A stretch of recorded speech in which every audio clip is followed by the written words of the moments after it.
Wow, that's Busted Pencils Saturday. Man, coming at you, Dr. Tim Slecker, Dr. Johnny Lupinacci, Jacob, chairman of the boards. One full hour.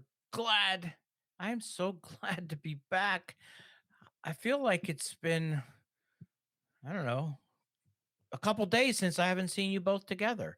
But it's been longer. John, I mean, the three of us together, right? I mean, because I had to do something. John, you had an excused absence. Foundation of Busted Pencils, Jacob, chairman of the board, has never left us. Johnny. Yeah, he's the anchor. He's the rock. There's no doubt about that. And we'll bring you up to speed, but we've got a little WWE flair to the show right now. We bring the big energy. Jacob and I have been flexing the oh yes and the Kool-Aid man influence of busting through the wall and bringing all that energy because like most weeks this one has been a doozy. So we're interested though before we jump in because we got into the weeds a little bit, but we also flew high above the trees this week, and we can get into following up on class in session. But Tim, you're a condor.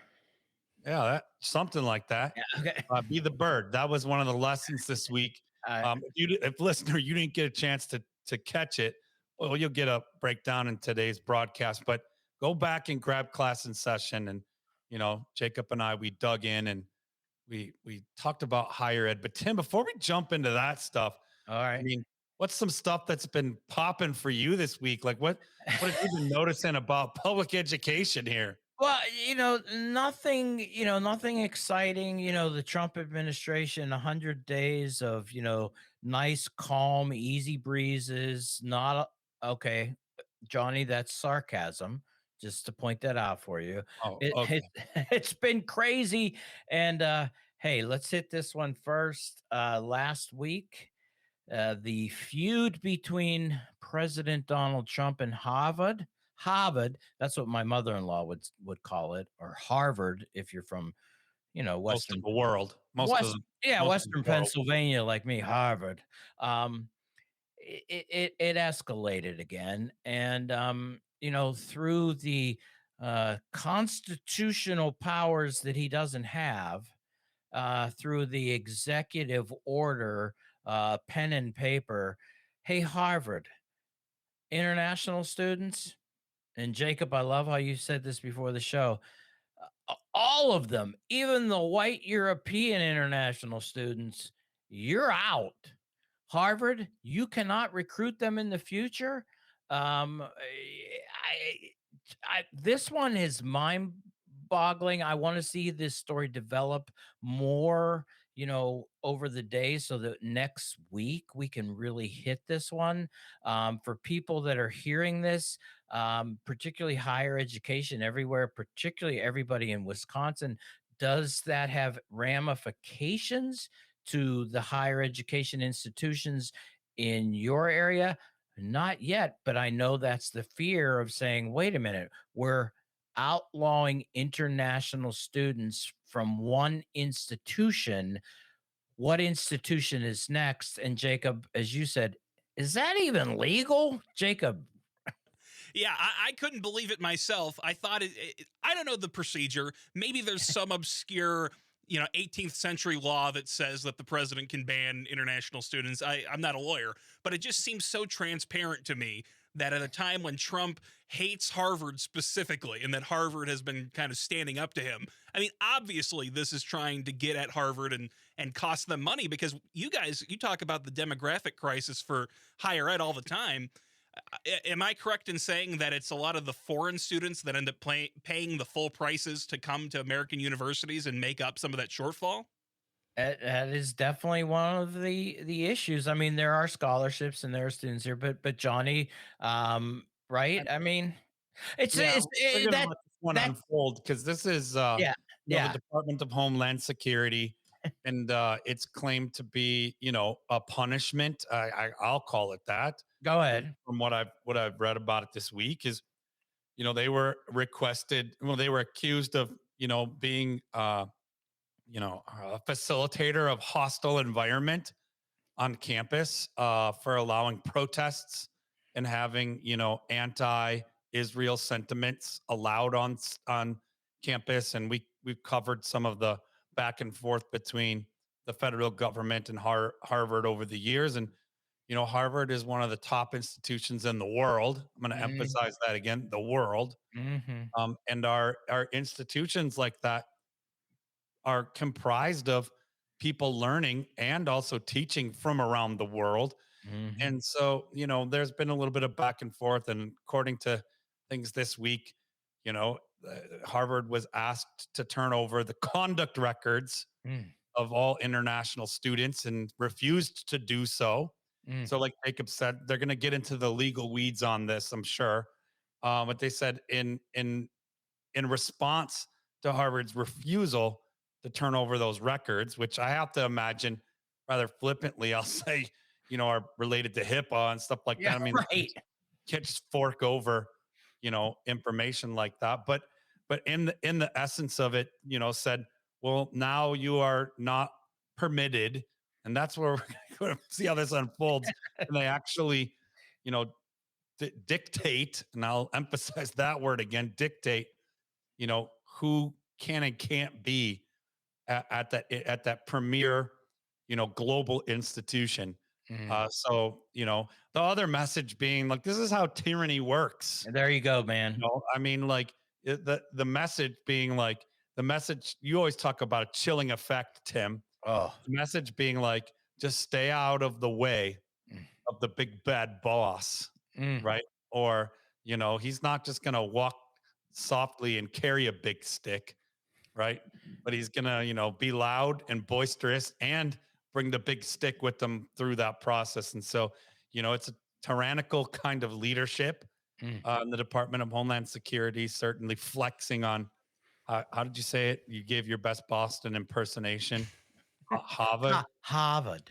I can't Harvard. even do. I'm bad at accents, period. But on Harvard, so we'll see how that unfolds. But like you said, I think it's pretty transparent. And Jacob mentioned it too. Is like, oh, coincidence. Yeah. You're beefing with Harvard, and you're just like escalating the beef, Yeah. right? So we'll see what kind of unfolds with that. But Can I it's want to make Memorial a Day prediction weekend. though. Let me make a prediction on this one and we'll hold this that way we come back to it. I think I'm President Trump, this is a bridge too far. This one is going to come back and bite. And I really think this is where people are going to start to go, wait a minute. So Johnny, there's me being optimistic for a Yeah. change. Yeah.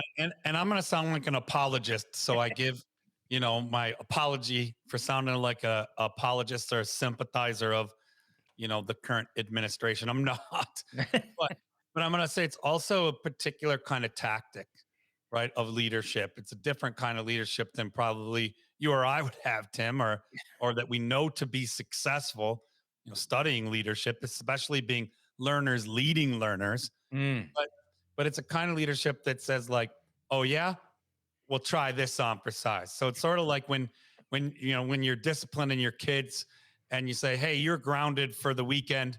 Maybe they didn't do a homework assignment they were supposed to do, or they didn't do their chores. Every parent out there has been there. Oh yeah, well, mhm. you're grounded this weekend. And they say, oh yeah, I'm still not doing my chores. And you say, oh yeah, well, you're grounded for 6 years. There you go. Like it's one of those things that is like it reminds me, it's akin to that kind of irrational leadership that says like, oh yeah, try this on. Well, we're gonna hit you hard somewhere that hurts, that likely we probably can't follow through on. So I have seen a pattern of that from this administration. So This I all, kind of yeah. chuckle a bit. It's This a also little kind akin of to that. going with that one. You're right. You're grounded forever. Yeah. This also kind of reminds me of one of my favorite movies too, the Triple Dog Dare. And at this point right now, the Triple Dog Dare, I think, has now been employed at this point by Trump. If we look at this, Jacob, you know where I'm going on this one. Not at all. Okay, well then we'll come back to it. But triple dog dare. Who's going to get their tongue stuck on the frozen flagpole? Tune in to Busted Pencils because we're going to watch that flagpole and tell you whose tongue gets stuck there. Johnny, one other thing too before we get to, your flying condor and above and below and in the weeds. One other news story, we've been covering this for the longest time. Oklahoma, everybody knows, was trying to be the first state in the union that would authorize public dollars being used to fund a Catholic charter school that went through the courts. The Oklahoma Supreme Court said, no, you can't do that. It's blatantly unconstitutional to use public monies to fund a religious affiliated charter school. The appeal went to the Supreme Court. I know Jacob and I had a long discussion about this at one point. And there was a 4-4 decision today. Why four? Why not, the split? Because there are 9 Supreme Court justices. Amy Coney Barrett recused herself because of potential affiliations. I put respect out for her for doing this, for her affiliation in Catholic education. She stepped down, recused herself. 4 justices then said, yes, Oklahoma, you were right to stop that from happening. 4 said no. In this type of ruling, this is interesting, and I want to explore this more too. We don't know who voted for what in this one. This is allowed to remain kind of hidden. The question is, which conservative, let's be honest, which conservative justice said and moved over and went, yeah, I feel like this is unconstitutional too. I'm going to put it out there. My bet is John Roberts. Well, Is yeah. I mean, this is the democratic process as it exists working. Tim, we've talked about it. Separation of church and state. Mhm. Public funds shouldn't support religious identity schools. The ruling came down, and no Catholic charters receiving public funds in Oklahoma.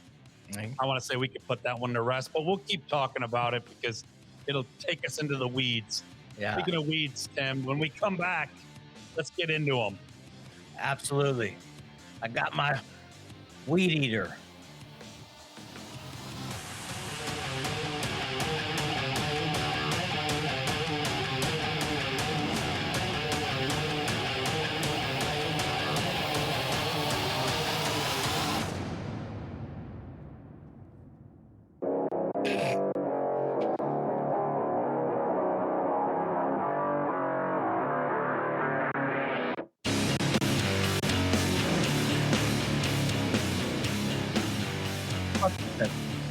Holy, blended education talk.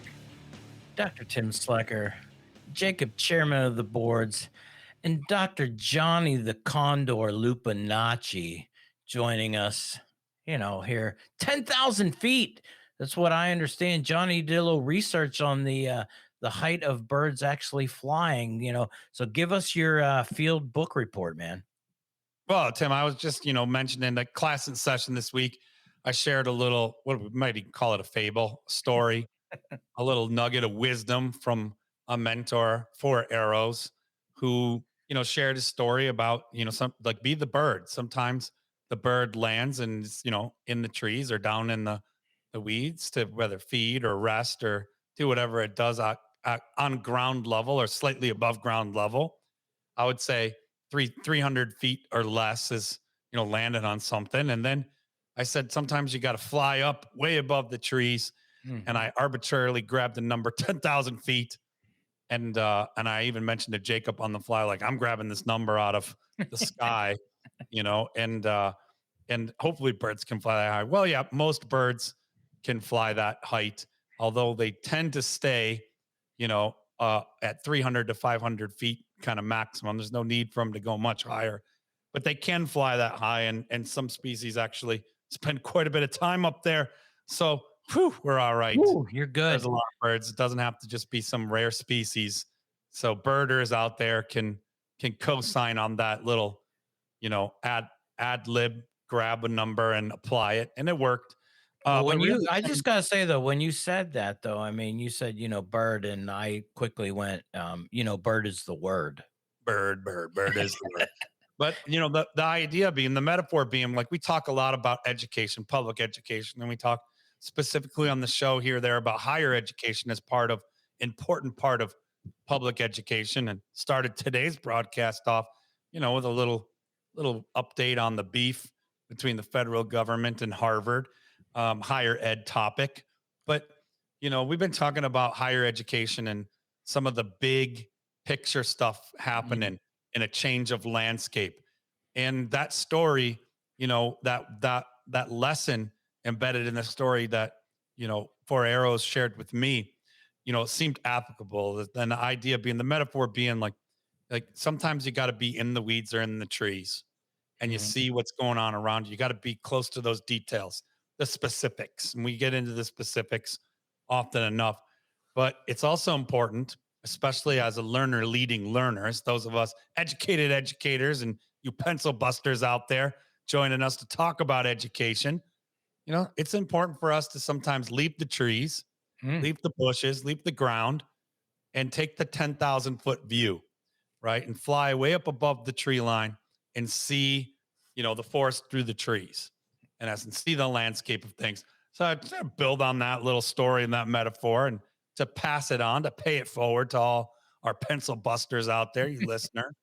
But really, I was trying to find a way, Tim, to kind of categorize some of the big areas of change In that higher in education. higher education, and I think it's applicable to K-12.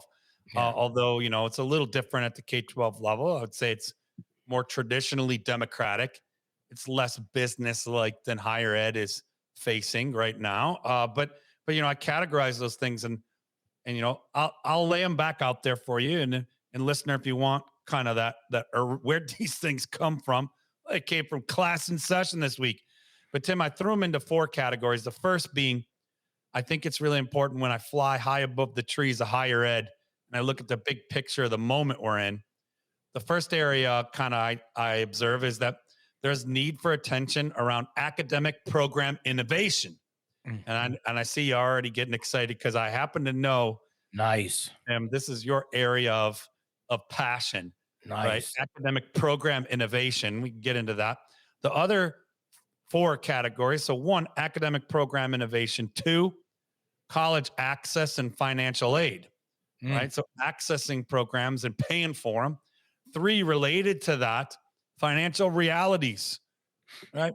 Whether we like it or not, we're in kind of a recession. We're in tight financial times, especially around funding higher education and how we fund higher education and what costs our students are, in that context. So the financial realities. Four, being supporting student evolution. Talked about it here before, but change in student demographics, and also simultaneously change in what we know supports them as different kinds of learners, which gets into like quality of instruction and all that kind of stuff. So change, supporting student evolution. Mm. And then fifth one, which I'm kind of interested in too, is connected to all of these, is I see a big area of the so-called forest of higher educational landscape, a need to brand focus, to think about our strengths in higher ed, our unique, brands. And I hate to sound like such a market liberal here, I'm really not, but faced with all these different domains and challenges and the change of landscape of higher education, I think it's an important call, to look at our programs, to look at our quality of support, to look at costs of education. But as we wrap all that into it, be able to really clearly identify what are our unique strengths Mm. across the different options that are out there for people looking for continued education or higher education or going to college. All right. So, like, what's our brand? Really focusing on our strengths and clearly identifying those. So, those are kind of the big four areas I saw when I left the trees. And I said, you know what, though, Jacob, we got to get Tim on this because all these happen to be really close to Tim's expertise. And I Man. feel like you flying up high and taking that 10,000-foot view, man, that's a conversation. Wow. It is Definitely a conversation. You hit on Johnny. You said four, but you actually went over five, man. Oh You yeah, added man, the I fifth meant there, 5. brand strength. Yeah, put it there. And two, and a reminder. Why are we talking about this? Big news last week that Jacob and I covered was the closing or the proposed closing, and they will close of seven. Jacob calls them satellites, branch campuses of the Penn State system. Why? Enrollment. Just very simple enrollment. There is not the enrollment to support those institutions anymore as individual institutions, even as they were originally set up as essentially a 2+2 type of program where you went there for 2 years and then you went to University Park for 2 years. And guess what? There are just not enough students to support that program. And here's the biggest, one of the reasons the University Park campus, it needs more students. So more and more of those students who would have been sent to those 2 year schools are being accepted to the University Park campus. And so you have that. All of that explains that situation. I know, Johnny, you gave a great primer on the similarities between the Washington state system and understanding that. But now let's move out there. Like you said, let's get out there and say higher education. What's going on? Because I've shared with it. I've been part of the collapsing of institutions of higher education. And there are, Johnny, you hit five issues here that I think these are opportunities for Yes, sir. higher education to actually come out of this and go, wow, these are places that thrive. You know what? That's what we do here on Busted Pencils. Saturday, thriving. See you in a minute.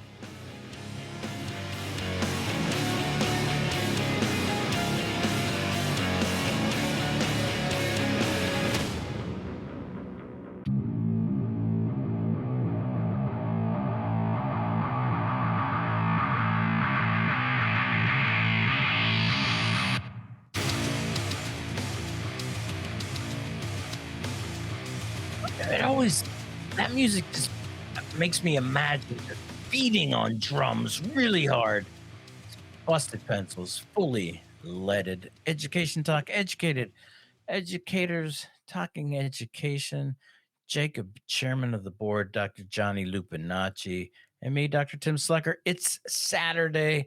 Love being with particularly everybody in that civic media family, whether you're listening on the app, whether you're listening on one of so many radio stations across Wisconsin. Hey, you're busting pencils with us, and we really appreciate it. Johnny, you laid into this, gave us five areas. I'm just going to say five areas where higher education, if we're going to take seriously this issue of enrollment, and again, there's a lot more to it there. Let's kind of talk about these other realities. And Johnny, you said number one, academic program innovation, near and dear to my heart. Yes, I will tell you. In fact, you know what I did today, fellas? I took a trip to the Northwoods Flight School. Nice. And, well, I knew I'd want to get about 10,000 feet up to understand. So I go to the, no, no. So right now, one of the, actually one of the main responsibilities in the position I currently have is innovation and at the higher education level. And what I was doing, and I thought this is a great way to introduce this, is here's an example. There is a flight school within the service area of the institution I'm at, and the owner of the flight school is very interested in actually saying like, hey, we've got pilots here that have to get a pilot's license. Now they're required to get an associate's degree. But here's the reality of the pilot is that this is kind of like one eyesight injury and you're done being a pilot. Mandatory. And so he's thinking, going like, we want to set these pilots up for, what's after flying. So whether it's wanting to be a school teacher, whether it's wanting to be a home security analyst or homeland security analyst, you name it, right? But he's very interested in saying, I think that these pilots need more than. And would your institution that you're at now, Tim, be interested? And so I went up there and listened to them. It was really cool. Got to see the planes that they're flying in and training. Thank goodness, or maybe not. Really, really horrible weather today in Pennsylvania. And had they asked me if I would have gone up, wanted to go up and see what it's like, I would have said absolutely not, not this time. Not in this kind of weather. I will look forward to it. But here it is, though. And this is one of the top priorities of my university president and provost. In fact, when I got on the ground just this week, when they went over, Tim, here's what we want you doing right away. This was in the top two priorities to create this partnership to innovate something that serves the region, serves a need of these students, and allows then for our institution to expand what it is we do beyond that traditional sitting in a classroom, accumulating credits, and then graduating here. And so this is an innovation that we're attempting. Johnny, I see, this is one example, truly flying at 10,000 feet, probably even higher, Yeah. um, of, More of likely this, 30, right? this kind of example of saying, this is the type of innovation that institutions of higher education really have, and I'm going to phrase it positively, an opportunity to step into these situations, these partnerships, these realities of who our students are and what they need, and really become their partner in helping them learn and get to those goals that allow them to stay and remain a continuous learner. So this is an academic innovation. Add to that, Johnny, you said micro credentials, condensed programs, all of those things. But this is one idea that says, wait a minute, I can go to flight school, I can get an associate's degree. And if I'm in this program, I could go to this institution of higher education and become a homeland security analyst with a bachelor's degree. I'm in. Yeah. There. Good idea. What do you think? Well, yeah, yeah, that's exactly a great example for listeners because when I talk about academic program innovation, I mean not exactly what you described in all the creative ways, and it's linked to that fifth aspect, Tim, I talked about Yeah, right. all of our institutions needing to be brand focused strengths. Like, what are the needs of our community? If our mission is providing learning for people in our community, well, a big piece of that academic program innovation that I brought up was aligning to careers.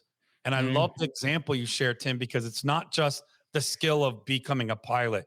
It's looking at the longevity of a person's investment right. as they're preparing to become a pilot. Are there things they can do that make them, and again, limited by my vocabulary here because I cringe a little bit about this, but are they marketable in a variety of capacities, or are Mhm. they strictly like your example of becoming a pilot, limited to, well, if my eyesight is perfect and remains perfect for the next 35 years, Right. which we know is probably unlikely.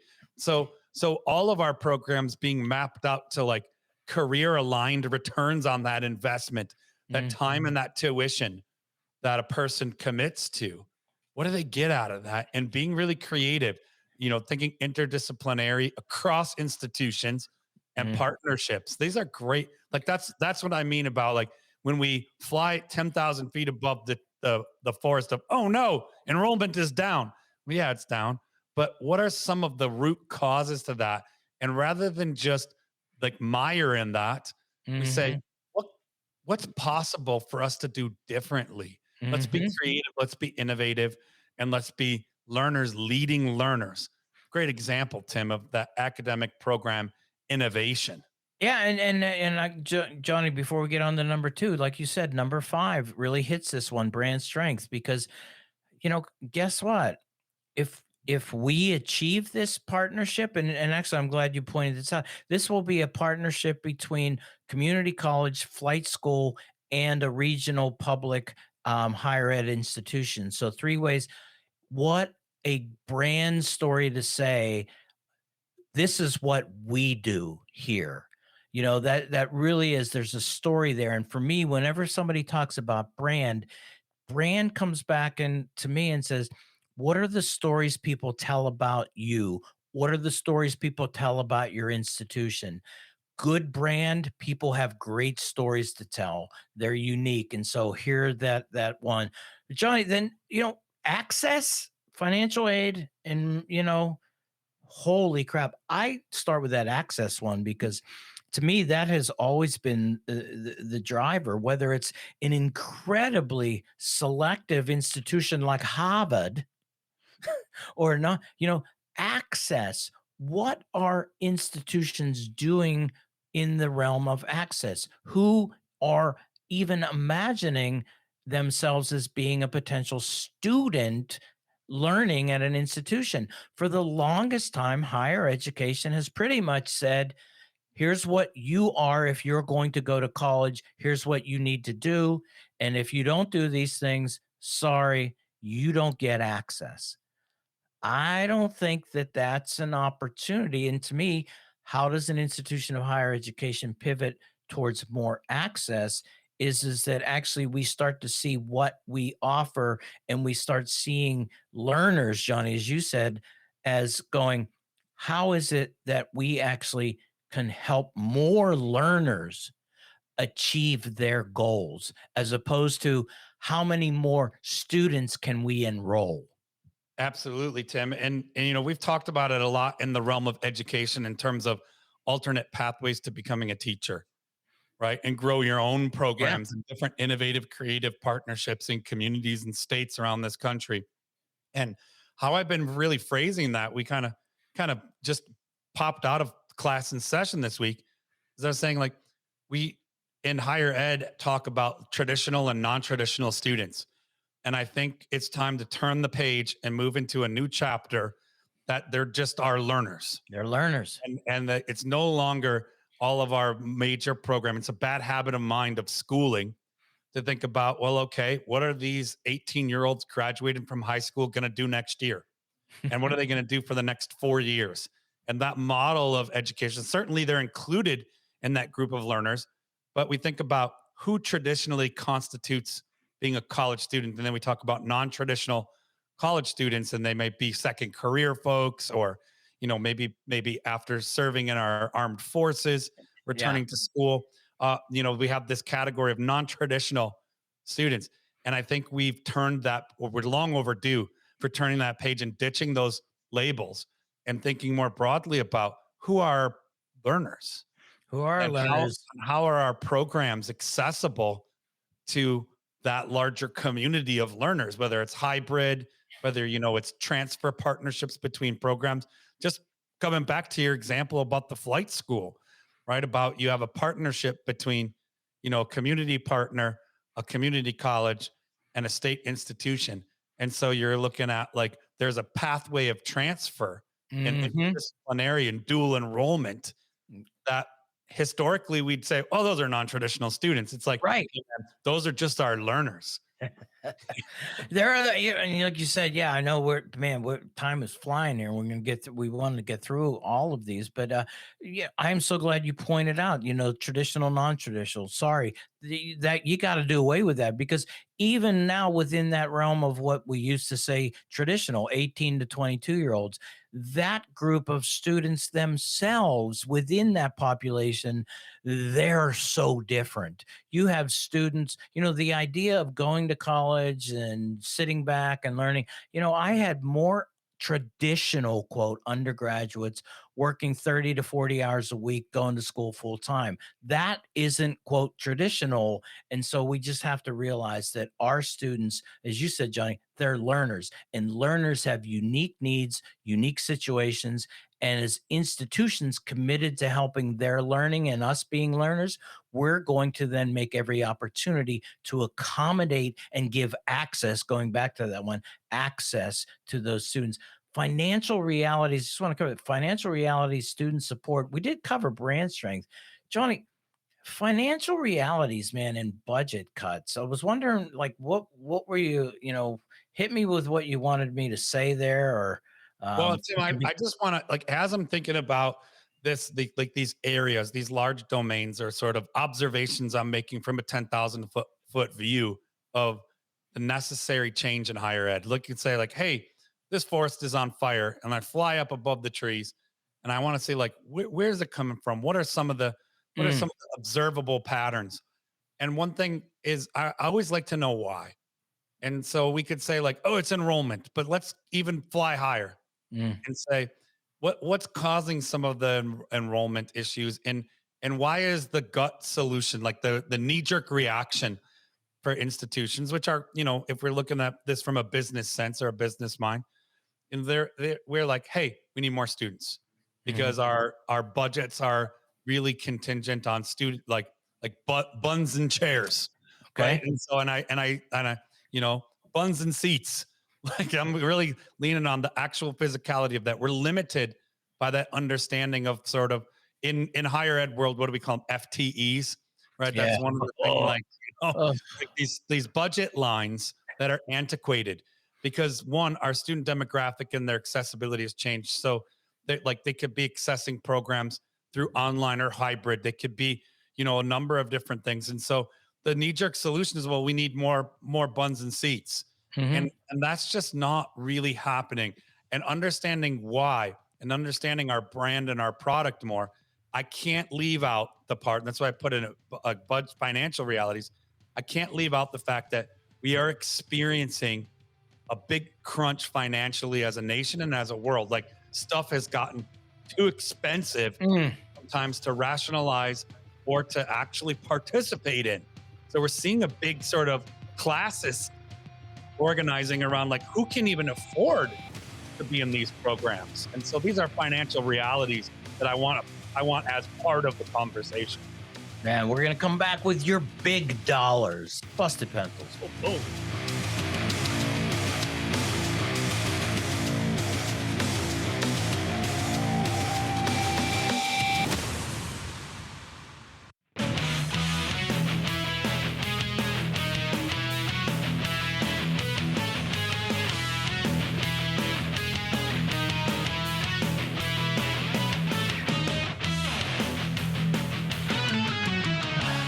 I know, you hear that music, like, wait, the last segment already? It is, you know.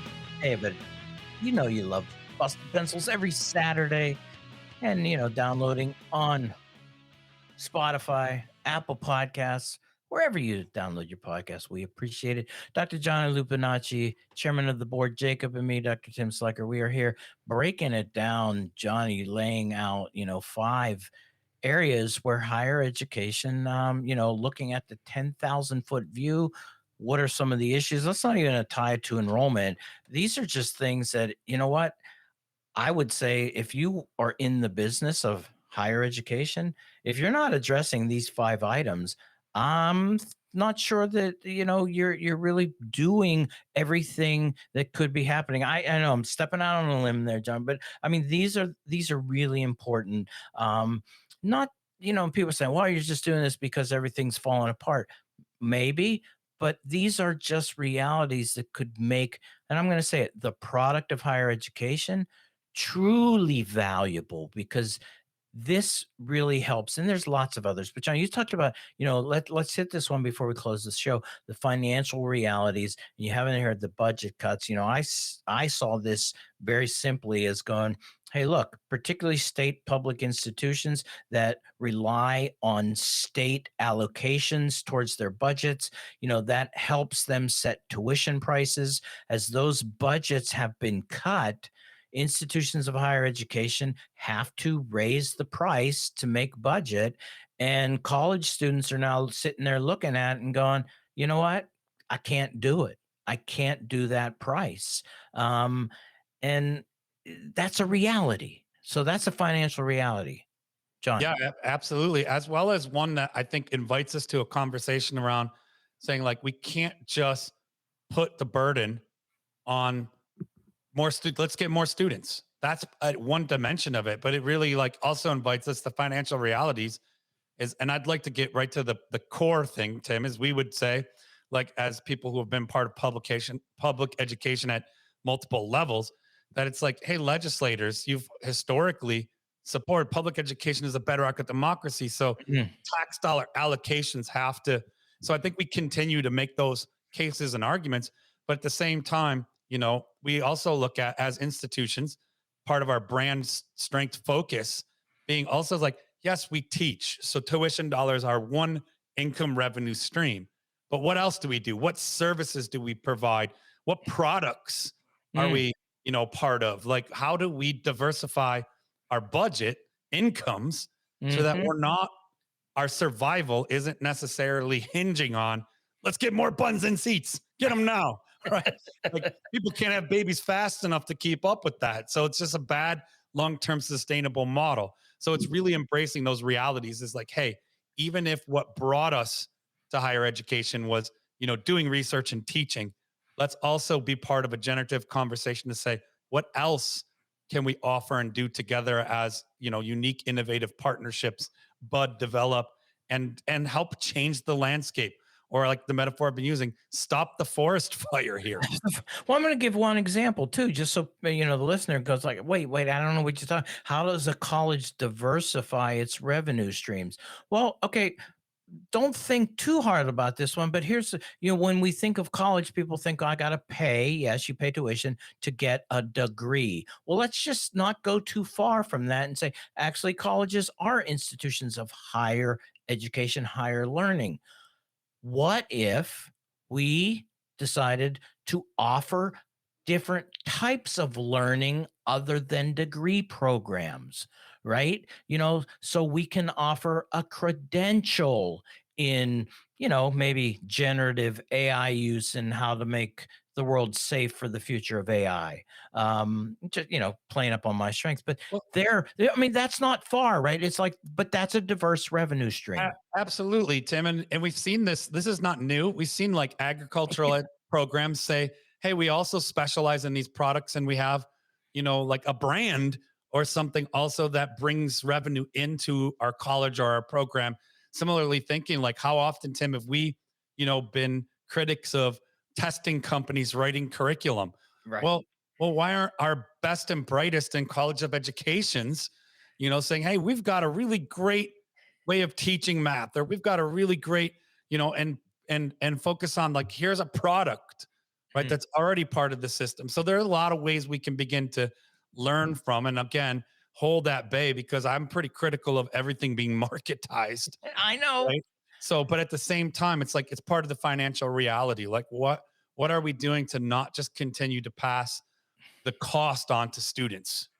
Because Yeah. that model, I think it's antiquated, it's old. It is why one of the contributing reasons to why enrollment is down, right? Yeah. It's just like it's not a good cost investment for people to be enrolled in some of these institutions. And it comes down to this too. Let's just be honest here, as we're almost there. It's almost time. But this is really that opportunity for higher education to change the cultural narrative of being not for the higher ed ruining this is higher education's opportunity to That's step right. in and culturally help the public understand why we value and why public higher education particularly is absolutely essential to That's right. economic strength, democratic strength, and just plain old happiness. and Builds now trust.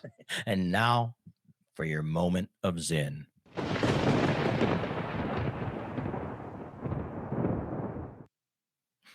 I do remember I once read, "The cry of the poor is not always just, but if you don't listen to it, you will never know what justice is."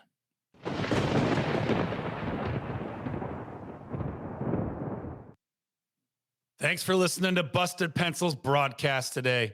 Remember to grab great podcasts chocked full with more fully leaded education talk on Apple Podcasts, Spotify, and of course at the Civic Media website, where you can always find us at bustedpencils.com. Hey, and don't you be late for a special Memorial Day homeroom on Monday, and make sure you catch next week's class and session on Wednesday. That's right. And you can always catch us just like today, Busted Pencils broadcast, 3 p.m. Central Time, across all the Civic Media Network stations for 1 hour of your favorite blue collar scholars, him and Johnny, and keep busting pencils.